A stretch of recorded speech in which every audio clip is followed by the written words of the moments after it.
নমস্কার আমার ভোজন রসিক বন্ধুরা, কেমন আছেন সবাই? আশা করি আপনারা সকলেই খুব ভালো আছেন। আমিও কিন্তু খুব ভালো আছি। তাই আজকে আবারও হাজির হয়ে গেলাম আরও একটি নতুন রেসিপি নিয়ে। আজকে নিয়ে চলে এসেছি চিংড়ি মাছের একটি সুস্বাদু একটি রান্না। আজ আপনাদের সঙ্গে শেয়ার করছি চিংড়ি মাছের কোরমা রেসিপি। ভীষণই সহজ এবং সুস্বাদু একটি রান্না, না দেখলে কিন্তু অনেক মিস করবেন। সবার প্রথমে না মেয়ের জন্য একটু খাবার বানিয়ে নিচ্ছি। আমার মেয়ে এখন 11 মাস রানিং চলছে, আর ওকে এখন দুপুরে আমি লাঞ্চে এই মিক্স খিচুড়িটা দিই। এখন বলতে অনেকেই বলবে যে এখন দিন, আগে থেকে দেননি? হ্যাঁ, আগের থেকেই ওকে দিতাম, কিন্তু সেটাতে কোনো ফ্লেভারস অ্যাড করতাম না, আর এটাতে একটু ফ্লেভারস অ্যাড করি, তাই সেটা তোমাদের সঙ্গে একটু শেয়ার করছি।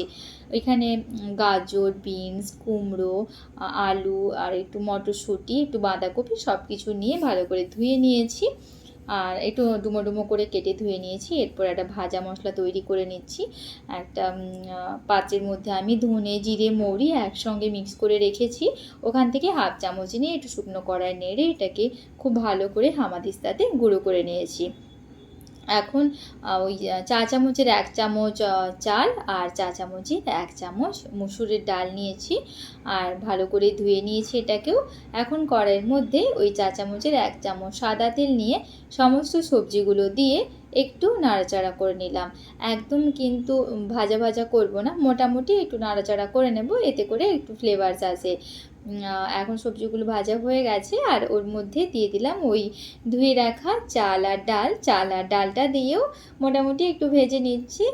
তারপরে এটাকে প্রেশারের মধ্যে নিয়ে যেমন হচ্ছে গিয়ে একটু ফ্লেভারস অ্যাড করছি, যে 2 চিমটে মতো হলুদের গুঁড়ো, আর একটু রক সল্ট, আর এই ভাজা মশলার 2 চিমটে ভাজা মশলা।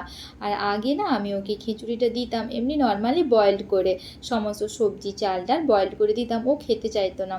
মাঝে দেখছি ও খাচ্ছে না, প্রথম খেতো, মাঝে দেখছি খাচ্ছে না, তো তারপর থেকে আমি এইরকমভাবে ওকে বানিয়ে দিতে ও দেখছি এটা খুব আমেজ করে খেয়ে নেয়। আর এটার মধ্যে এখন পরিমাণ মতো জল দিয়ে এটাকে প্রেসারে লো আঁচে 5 থেকে 6টা সিটিতে বসিয়ে দেবো। তারপর এটা সেদ্ধ হয়ে গেলে এটাকে স্ট্রেনারে ছেঁকে ওকে খাইয়ে নিই। অনেক মায়েরা কমপ্লেন করেন যে আমার বাচ্চা খেতে চায় না, তা কিন্তু নয়, একটু মাঝে মাঝে ওদের ফ্লেভারটা চেঞ্জ করলে ওরা কিন্তু খেয়ে নেয়। এখন মেন রান্নার দিকে চলে এলাম। একটা পাত্রের মধ্যে কিছু গলদা চিংড়ি নিয়েছি, ওই 6 থেকে 7 পিস মতো গলদা চিংড়ি নিয়েছি। সমস্ত চিংড়িগুলো ছালটা ভালো করে তুলে নিয়েছি, কিন্তু একটা চিংড়ি ছালটা আমি তুলিনি, কারণ কি ওটার মধ্যে ডিম আছে। এখন এটাকে ম্যারিনেট করার জন্যে ওটার মধ্যে দিলাম 2 চা চামচ পেঁয়াজ বাটা, 1 চামচ কাঁচা লঙ্কা বাটা, হাফ চামচ আদা বাটা, আর 4 চামচ মতো টক দই, আর দিলাম ছোটো চামচের 1 চামচ হলুদের গুঁড়ো, আর সামান্য পরিমাণে একটু মিল্ক পাউডার, সামান্য পরিমাণে বলতে ওই 1 থেকে 2 চামচ মতো, আমি এখানে 1.5 চামচ মতো মিল্ক পাউডার দিয়েছি। আর ধনে গুঁড়ো দিয়েছি অল্প একটু, আর জিরে গুঁড়োটা হাতের কাছে ছিল না তাই ওটা দিলাম না, আপনাদের হাতের কাছে থাকলে ওটা দিতে পারেন। আর বাইন্ডিংয়ের জন্য দিলাম বেশ কিছুটা পরিমাণ একটু সরষের তেল, আর দিলাম সামান্য পরিমাণে একটু গরম মশলা, ওই হাফ চামচ মতো গরম মশলা।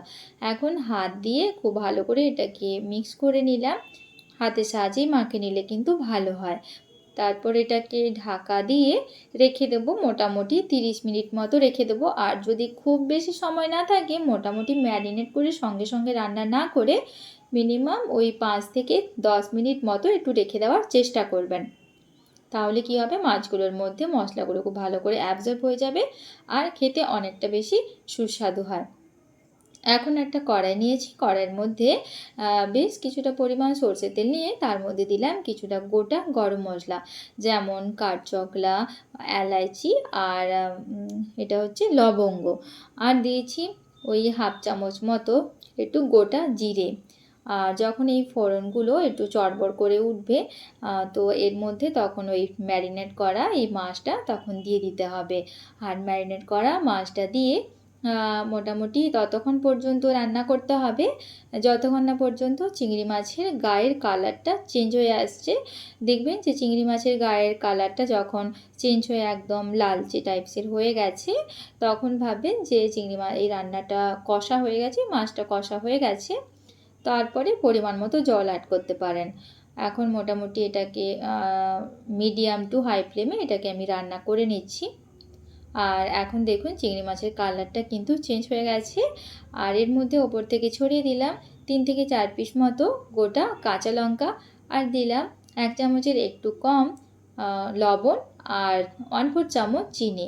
লবণ আর চিনিটাও খুব ভালো করে মিক্স করে নিয়েছি। মাছটা খুব ভালো করে কষা হয়ে গেছে। আর এখন এর মধ্যে জল অ্যাড করে দেব। সবার প্রথমে ম্যারিনেট করা পাত্রটা ধুয়ে জলটা দিয়ে দিলাম। তারপরে আরও বেশ কিছুটা পরিমাণ গ্রেভির জন্য জল অ্যাড করলাম। আপনারা ঠিক যতটা গ্রেভি রাখতে চান ঠিক ততটা পরিমাণে জল এখানে অ্যাড করবেন। তারপর এটাকে ঢাকা দিয়ে মিনিট 5-7 মতো রান্না করে নেব। আপনারা আমাকে কমেন্ট করে জানান কে কোথা থেকে আমার ভিডিওটি দেখছেন। যদি ফেসবুক পেজ থেকে দেখে থাকেন মিতাস কুকিং প্যাশন, তাহলে আমার পেজটি লাইক এবং শেয়ার দেওয়ার অনুরোধ করলাম। আর যদি ইউটিউব চ্যানেল থেকে দেখে থাকেন মিতাস কুকিং প্যাশন, তাহলে আমার চ্যানেলটি লাইক এবং সাবস্ক্রাইব করে নেওয়ার অনুরোধ করলাম, যাতে আরও নতুন নতুন ভিডিও আপনারা পেয়ে যান। এখন বেশ কিছু ধনেপাতা না কুচি করেই ওপর থেকে একটু গোটা গোটা ছড়িয়ে দিলাম। মিনিট 5 থেকে 7 পরে ঢাকাটা খুলে নিয়েছি। ভীষণ সুন্দর একটা গন্ধ বেরিয়েছে। আমার তো ভিডিওটা এডিট করার সময় আমার কিন্তু জিভে জল চলে আসছে। আর এটাকে একটু জুসটা আছে, তাই আমি একটু হাই ফ্লেমে জুসটাকে একটু কমিয়ে নেব। আর আপনারা এটা গরম গরম ভাতের সঙ্গে কিংবা যে কোনো মিষ্টি পোলাও সব কিছুর সঙ্গে কিন্তু এটা খেতে পারেন। আপনারা বিশ্বাসই করবেন না, এই চিংড়ি মাছের কোরমার স্বাদ কিন্তু ভীষণই দুর্দান্ত হয়। রান্নাটা আমার অলমোস্ট কমপ্লিট হয়ে গেছে। আর এখন এটাকে আমি নামিয়ে নিয়েছি, একটু ঠান্ডা করে এটাকে নামিয়ে নিয়েছি। আর এটা আমি গরম গরম ভাতের সঙ্গে সার্ভ করে নেব। আশা করি আমার ভিডিও আপনাদের ভালো লেগেছে। ভালো থাকবেন, সুস্থ থাকবেন। এখনকার মতো আসছি, টাটা।